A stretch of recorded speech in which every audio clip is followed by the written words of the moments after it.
વિદ્યાર્થી મિત્રો, ઓનલાઈન પ્રોગ્રામમાં આપનું હાર્દિક સ્વાગત છે. ધોરણ 12 વિજ્ઞાન પ્રવાહ. આપણો વિષય છે ગણિત. પ્રકરણ 5 સાતત્ય અને વિકલન. એના વિશે આપણે અભ્યાસ કરીએ છીએ.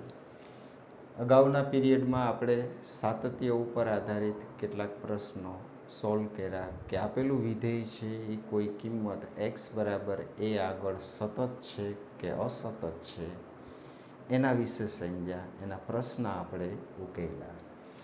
આજે આપણે નવો પ્રશ્ન લઈએ છીએ કે લેમ્બડાના કયા મૂલ્ય માટે આ જે વિધેય આપ્યું છે એ વિધેય છે એ x બરાબર 0 આગળ સતત છે. પછી બીજો અંદર પ્રશ્ન આપ્યો છે કે x બરાબર 1 આગળ સાતત્ય માટે આપણે શું કહી શકીએ.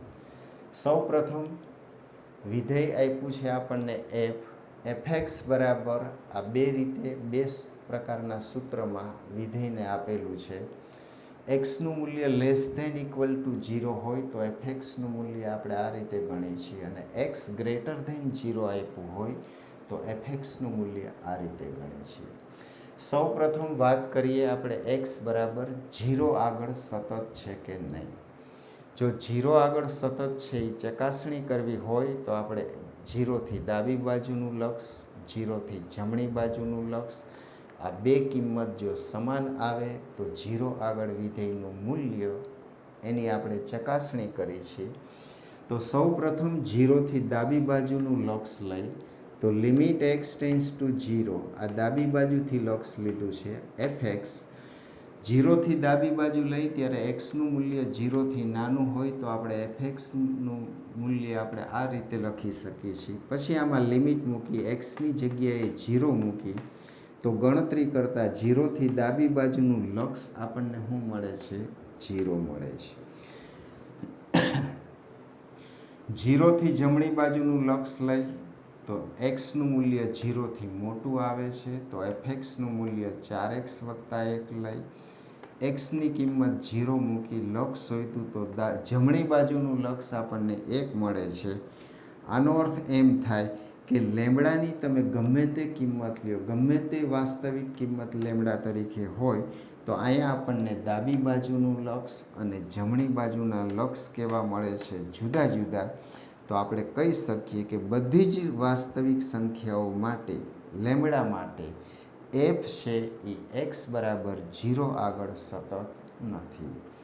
તો આ રીતે આપણે સાતત્ય 0 આગળ ચકાઈશું.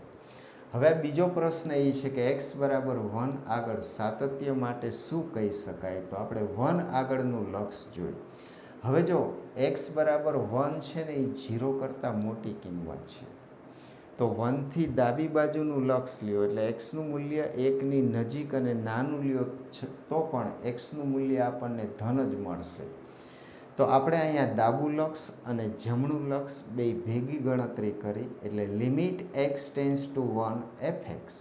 આમાં ડાબી બાજુનું લક્ષય આવી ગયું, જમણી બાજુનું લક્ષય આવી ગયું. કારણ કે 1થી તમે ડાબી બાજુ લ્યો, જમણી બાજુ લ્યો તો fxનું મૂલ્ય 4x પ્લસ 1 જેટલું જ થશે. તો ડાબું અને જમણું લક્ષ ગણતરી કરી તો બંને લક્ષ કેટલા મળે છે? 5 મળે છે. હવે આપણે x બરાબર 1 આગળ વિધેયની કિંમત લઈ તો મૂલ્યમાં એક્સની જગ્યાએ આપણે 1 મૂક્યા તો 1 આગળ વિધેયનું મૂલ્ય પણ આપણને કેટલું મળે છે? 5.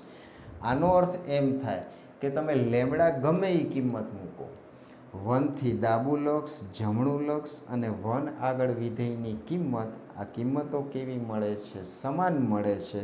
તો આપણે કહી શકીએ કે બધી જ વાસ્તવિક સંખ્યાઓ માટે વિધેય f છે એ x બરાબર 1 આગળ કેવું છે? સતત છે. જો 1 સિવાયની ગમે એ ધન કિંમત લ્યો, આ છે ને 2 આગળ એ સતત થશે કારણ કે એક્સનું મૂલ્ય 2થી જરીક નાનું નજીકનું લ્યો તો એ કિંમતો ધન જ થવાની છે એટલે fxનું મૂલ્ય તો કેટલું આવવાનું છે? 4x પ્લસ 1 જ આવવાનું છે. તો આ રીતે આપણે કહી શકીએ કે બધી જ વાસ્તવિક સંખ્યાઓ માટે f છે એ x બરાબર 1 આગળ કેવું મળે છે? આપણને સતત મળે છે. હવે બીજો પ્રશ્ન આપણે લઈ સાબિત કરો કે gx બરાબર x ઓછા, જો આ એક્સનો પૂર્ણાંક ભાગ છે, એ પ્રત્યેક આ વિધેય છે એ પ્રત્યેક પૂર્ણાંક આગળ અસતત છે એવું આપણે સાબિત કરવાનું છે. પૂર્ણાંક ભાગ વિશે આપણે અગાઉના પ્રકરણમાં ભણી ગયા છીએ. તો પ્રત્યેક પૂર્ણાંક વ્યાપક રીતે આપણે પૂર્ણાંક કયો લીધો છે n, તો આપણે n આગળ વિધેય g છે એ સતત છે કે અસતત છે એના વિશે આપણે જોઈએ. તો n આગળ સાતત્ય ચકાસવું હોય તો n થી ડાબી બાજુનું લક્ષ લીધું. અહીંયા વિધેય આપણને આપ્યું છે g, એટલે આ વિધેય છે g. n થી ડાબી બાજુનું લક્ષ લીધું, gxનું મૂલ્ય મૂક્યું તો x માઇનસ xનો પૂર્ણાંક ભાગ. હવે અહીંયા x છે nની નજીક ડાબી બાજુએ છે, એટલે એનો અર્થ એમ થાય કે xનું મૂલ્ય છે ને પૂર્ણાંક n કરતાં ઓછું છે. તો n કરતાં ઓછું છે ને nની નજીક લેવો છે, તો આપણે xનું મૂલ્ય nની પાછળનો પૂર્ણાંક n-1 કરતાં મોટો ગણી અને n કરતાં નાનો ગણી. તો આ રીતે nની ડાબી બાજુએથી જો નજીક હોય તો એ બધા જ xનો પૂર્ણાંક ભાગ કેટલો થશે? n-1. જો આને આ રીતે સમજી શકાય કે અહીંયા 1 less than equal to x less than 2 છે, તો આવા બધાય xનો પૂર્ણાંક ભાગ કેટલો થાય? 1 થાય. આના વિશે આપણે પ્રકરણ 1ની અંદર ભણી ગયા છીએ. તો આ રીતે xનો પૂર્ણાંક ભાગ, બધા જ xનો પૂર્ણાંક ભાગ, x ડાબી બાજુએથી ગમે એટલો નજીક હોય nની, પણ બધાય xનો પૂર્ણાંક ભાગ n આવે, તો પૂર્ણાંક ભાગ xનું મૂલ્ય આપણે કેટલું મૂક્યું છે? n-1. પછી આપણે લિમિટ મૂકી દઈએ તો xની જગ્યાએ n મૂકી સાદુરૂપ આપી તો n-n+1 એટલે કેટલું આવે છે? 1. તો n થી ડાબી બાજુનું લક્ષ આપણને કેટલું મળે છે? 1 મળે છે.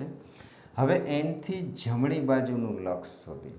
જ્યારે n થી જમણી બાજુનું લક્ષ શોધો ત્યારે xનું મૂલ્ય n કરતાં કેવું છે? મોટું છે. તો આ રીતે આપણે અસમતા લખી છે અને nની પછીનો પૂર્ણાંક કયો લખ્યો છે? n+1. એટલે આ બે પૂર્ણાંકોની વચ્ચે x લીધો છે, તો આવા બધાય પૂર્ણાંક x લ્યો તો આવા બધા જ xનો પૂર્ણાંક ભાગ આપણને કેટલો મળે છે? n મળે છે. તો હવે આપણે પૂર્ણાંક ભાગ xની જગ્યાએ n લખ્યો. પછી આપણે આ લિમિટ મૂકીએ આપણે તો xની જગ્યાએ જો n મૂકી તો અહીંયા n-n બરાબર 0, એટલે n થી જમણી બાજુનું લક્ષ આપણને 0 મળે છે, ડાબી બાજુનું લક્ષ આપણને 1 મળે છે. તો આપણે 1 અને 2 ઉપરથી કહી શકીએ કે ડાબી બાજુનું લક્ષ અને n થી જમણી બાજુના લક્ષ સમાન આવતા નથી. આવું બધા જ પૂર્ણાંક માટે આવું બને છે. તો આપણે કહી શકીએ કે વિધેય g છે એ પ્રત્યેક પૂર્ણાંક માટે કેવો છે? અસતત છે. તો આ રીતનો પૂર્ણાંક ભાગ વિધેય આપ્યું હોય તો પણ આપણે એના સાતત્ય વિશે ચર્ચા કરી શકીએ. બીજો પ્રશ્ન આપણે લઈ, fx બરાબર sin x upon x, x less than 0, x+1, x greater than equal to 0. આ રીતે વ્યાખ્યાયિત વિધેય માટે f અસતત હોય તેવા બિંદુઓ આપણે શોધવાના છે. તો સૌપ્રથમ અહીંયા 0ની ડાબી બાજુ, 0ની જમણી બાજુ વિધેયના સૂત્ર અલગ આપ્યા છે. તો આપણે 0 આગળ સાતત્ય ચકાસી, 0 થી ડાબી બાજુનું લક્ષ લઈએ આપણે, તો xનું મૂલ્ય 0 થી ડાબી બાજુ એટલે 0 થી નાનું છે, તો fxનું મૂલ્ય આપણે sin x upon x ગણીએ છીએ. હવે આપણે આ સૂત્ર ધોરણ 11માં ભણી ગયા કે limit theta tends to 0 sin theta upon theta, xનું મૂલ્ય 0ની નજીક જાય તો આ ગુણોત્તર છે sin x upon x, એનું મૂલ્ય કોની નજીક જાય છે? 1ની નજીક. એટલે આ સૂત્ર પ્રમાણે આનું ડાબી બાજુનું લક્ષ કેટલું આવે છે? 1 આવે છે. એવી રીતે જમણી બાજુ, 0 થી જમણી બાજુનું લક્ષ લઈ ત્યારે xનું મૂલ્ય 0 થી મોટું છે, તો એફએક્સનું મૂલ્ય આવશે એક્સ પ્લસ 1. હવે આની અંદર એક્સની અંદર 0 મૂકી તો કિંમત કેટલી આવે છે? 1. તો 0થી ડાબું લક્ષ 1 આવે છે, 0થી જમણી બાજુનું લક્ષ 1 આવે છે. 0 આગળ કિંમત મૂકી તો પણ આમાં એક્સ બરાબર 0 છે, તો એફ ઓફ 0 બરાબર 0 પ્લસ 1, એટલે એ મૂલ્ય પણ આપણને કેટલું મળે છે? 1. તો આ 1, 2 અને 3 ઉપરથી કહી શકીએ કે એફ એ એક્સ બરાબર 0 આગળ કેવું છે? સતત છે. તો હવે 0 સિવાયની કિંમત આપણે લઈ, એની આગળ સતત છે કે અસતત? માની લો કે કોઈ સંખ્યા સી 0 કરતાં નાની કિંમત લીધી. હવે આપણે સી આગળ સાતત્ય ચકાસીએ તો જો સીની ડાબી બાજુથી સીની નજીક અને જમણી બાજુથી નજીક કિંમત લઈ તો એ કિંમતો ઋણ જ થશે. તો આમાં ડાબું અને જમણું લક્ષ આપણે ભેગા લીધા છે. તો 0 એક્સ ટેન્સ ટુ સી આપ્યું છે, તો એફએક્સનું મૂલ્ય અહીંયા જો એક્સ છે ને એ ઋણ જ થશે. 0થી નાના આપણે સીની નજીકની કિંમતો લઈ છીએ, તો આ એફએક્સનું મૂલ્ય આવશે સાઇન એક્સ અપોન એક્સ, અને એક્સની કિંમત સી મૂકો તો સાઇન સી એના છેદમાં સી મળે છે. તો ડાબું લક્ષય આ મળે છે, સીથી જમણી બાજુનું લક્ષય આ મળે છે. એવી જ રીતે સી આગળ વિધેયનું મૂલ્ય મૂકો તો પણ આ જ થાય છે. તો આપણે કહી શકીએ કે પ્રત્યેક 0થી નાની બધી જ વાસ્તવિક સંખ્યાઓ આગળ વિધેય એફ કેવું છે? સતત છે. પછી 0થી મોટી કિંમત લઈએ આપણે સી. તો 0થી મોટી કિંમત લેવો સી, તો સીની આ નજીકની જે કિંમતો લેશો તો વિધેયનું મૂલ્ય તો આ જ આવશે એક્સ પ્લસ 1. તો સીથી ડાબું અને જમણું લક્ષ લીધું તો એફએક્સની કિંમત આવી એક્સ પ્લસ 1. હવે આમાં લિમિટ મૂકીએ આપણે, તો એક્સનું મૂલ્ય જો સી મૂકી દઈ તો સીથી ડાબું અને જમણું લક્ષ કેટલું મળે છે? C plus 1. પછી એક્સ બરાબર સી માટે વિધેયનું મૂલ્ય શોધ્યું. સી છે ને એ ધન છે, ધન હોય તો અહીંયા આવશે, તો અહીંયા સી મૂકો એટલે એફ ઓફ સીનું મૂલ્ય કેટલું થશે? C plus 1. તો આમાં ડાબું જમણું અને સી આગળ વિધેયની કિંમત ત્રણેય સરખી મળે છે. તો આપણે કહી શકીએ કે સી ગ્રેટર દેન 0 હોય તો વિધેય એફ છે એ સી આગળ કેવું થાય? સતત થાય. તો 0 આગળ એ સતત છે, 0થી નાની કિંમતો આગળ પણ વિધેય સતત છે, 0થી મોટી કિંમત આગળ એ સતત છે. તો આમ આપણે કહી શકીએ કે વિધેય છે એ બધી જ વાસ્તવિક સંખ્યાઓ માટે કેવું છે? સતત છે. તો આ રીતે આપણે પ્રશ્ન સોલ્વ કર્યો. બીજો એક પ્રશ્ન આપણે લઈ, એફ એક્સ બરાબર એક્સ સ્ક્વેર સાઇન 1 અપોન એક્સ, એક્સ નોટ ઇક્વલ ટુ 0, અને એક્સ બરાબર 0 હોય તો વિધેયનું મૂલ્ય કેટલું આવે છે? 0. આના દ્વારા વ્યાખ્યાયિત વિધેય સતત છે કે નહીં એની આપણે ચકાસણી કરી. સૌપ્રથમ 0 આગળ સાતત્ય ચકાસી. જો અહીંયા એક્સનું મૂલ્ય 0 નથી, એટલે 0 કરતાં નાનો એક્સ હોય તો પણ એફએક્સનું મૂલ્ય આ થશે. એક્સનું મૂલ્ય 0થી મોટું હોય તો પણ એફએક્સનું મૂલ્ય આપણે x square sine 1 upon x લેવાનું છે. તો અહીંયા આપણે 0થી ડાબું અને જમણું લક્ષ બે લક્ષની ગણતરી આપણે ભેગી કરી છે. તો limit x tense to 0 F x, આનો અર્થ એક્સ 0ની નજીક છે પણ એક્સનું મૂલ્ય ક્યારેય 0 થતું નથી.